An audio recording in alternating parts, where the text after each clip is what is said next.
నా జనులారా, నా బోధకు చెవియొగుడి, నా నోటి మాటలకు చెవియొగుడి. నేను నోరు తెరిచి ఉపమానము చెప్పేదను. పూర్వకాలపు గూఢవాక్యములను నేను తెలియజెప్పేదను. మాకు తెలిసిన సంగతులను మా పితరులు మాకు వివరించిన సంగతులను చెప్పేదను. యెహోవా మహోత్సాహ క్రియలను, ఆయన బలమును, ఆయన చేసిన ఆశ్చర్య కార్యములను దాచకుడి. వాటిని వాటి పిల్లలకు మేము చెప్పేదాము. రాగల తరములలో పుట్టబోవు పిల్లలు దాన్ని నెరుగునట్లు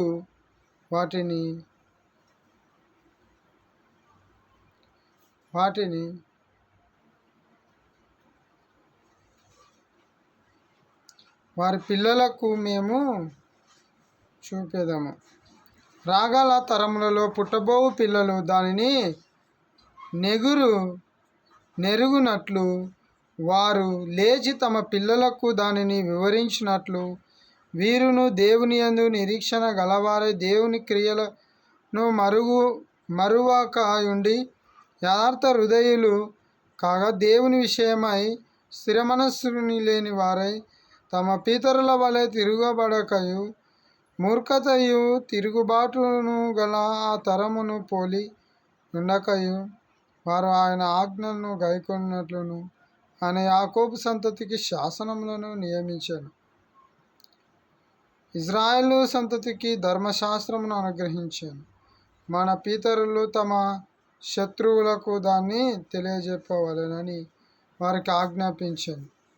విండ్లను పట్టుకొని యుద్ధ సన్నద్ధులైన ఎఫ్రాయిము సంతతి వారి యుద్ధ కాలమున వెనుకకు తిరిగి వారు దేవుని నిబంధనను గైకొనకపోయిరి. ఆయన ధర్మశాస్త్రమును అనుసరింపనొల్లకపోయిరి. ఆయన క్రియలను ఆయన వారికి చూపిన తన క్రియలను వారు మరచిపోయిరి. ఐగుప్తు దేశంలో సోయాను క్షేత్రమందు వారి పితరులు చూచుచుండగా ఆయన ఆశ్చర్య కార్యములను చేశాను.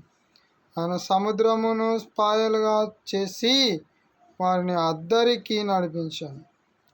ఆయన నీటిని రాశిగా నిలిపాను.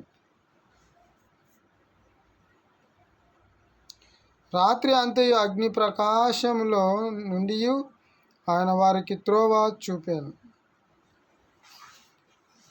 అరణ్యంలో ఆయన బండలు చీల్చి సముద్రమంతా సమృద్ధిగా వారికి నీరు త్రాగనిచ్చాను.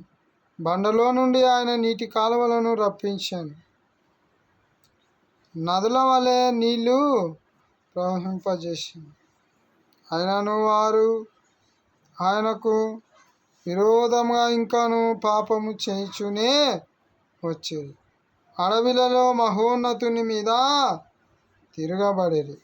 వారు తమ ఆశ కొలది హారం నడుగుచు తమ హృదయములలో దేవుని శోధించిరి. ఈ అరణ్యంలో దేవుడు భోజనము సిద్ధపరచగలడా? యేసు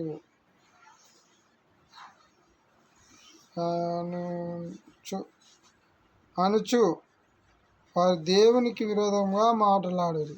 ఆయన బండను కొట్టగా నీరు ఉక్కాను, నీళ్లు కాలువలై పారాను. ఆయన ఆహారం ఇయ్యగలడా? ఆయన తన ప్రజలకు మాంసం సిద్ధపరచగలడా అని వారు చెప్పుకొనిరి. యెహోవా ఈ మాట విని కోపగించాను. యాకోబు సంతతిని దహించివేయుటకు అగ్ని రాజేశం. ఇజ్రాయేలు సంతతిని సంహరింపజేయుటకు కోపం పుట్టెను. వారు దేవుని యందు విశ్వాసముంచకపోయారు. ఆయన దయచేసిన రక్షణ యందు నమ్మిక ఉంచలేదు. అయినను ఆయన పైనున్న ఆకాశములకు ఆజ్ఞాపించను, అంతరిక్ష ద్వారములను తెరచెను. ఆహారమునకై ఆయన వారి మీద మన్నాను కురిపించెను. ఆకాశ ధాన్యము వారికి అనుగ్రహించెను. దేవదూత గల ఆహారము నరులు భోజన పదార్థములను ఆయన వారికి సమృద్ధిగా పంపాను. దేవుని వాక్యం నా హృదయంలో, మన హృదయంలో బదలమను. దేవునికి ఇష్టకరంగా మనం మారుదుం గాక. యేసయ్య నామమున, తండ్రి, కుమార, పరిశుద్ధాత్మ నామమున. ఆమేన్, ఆమేన్, ఆమేన్, ఆమేన్.